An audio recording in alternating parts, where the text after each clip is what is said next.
বন্ধু বান্ধৱীসকল, মই যে ভাত বনাওঁ চৌকাটো এইটো মুচি আছোঁ। তাকে বোলো আপোনালোককো দেখুৱাই দিওঁ মই চৌকাটো।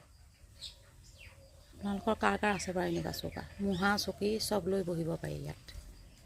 ওখ চৌকাটো সেইটো মুচি আছোঁ। আমাৰ ঘৰত গিজাৰ নাই, সেইকাৰণে মই এইটো চৌকাতে পানী গৰম কৰোঁ ৰাতিপুৱা গা ধুবলৈ। তাৰপিছতে দাইল ভাত ভাজি চব বনাওঁ এইটো চৌকাতে। গেছটোও ৰাহি হয়, খাবলৈও সুস্বাদু হয় জুইত বনালে, হয়নে নহয় বাৰু? আপোনালোকে কোনে কোনে বনায় বাৰু জুইত? মই বনাওঁ এই ঠাণ্ডা দিনকেইটাত দেই এনেকৈ। এয়া দেখিছে এইটো চৌকা মুচি আছোঁ এতিয়া সুন্দৰকৈ। এয়া এটা হাতে কেমেৰা ধৰি আছোঁ, এটা হাতে মুচি আছোঁ।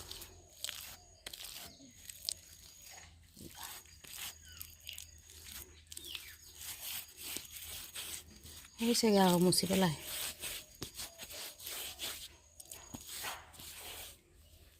এয়া মোৰ চৌকাটো আপোনালোককো দেখুৱালোঁ। মইনো কোনটো চৌকাত ভাত বনাওঁ আপোনালোকে নাই দেখা নহয়, সেইকাৰণে দেখুৱালোঁ এইটো চৌকা। মুঢ়া চকী চব লৈ বনাব পাৰি এইটো।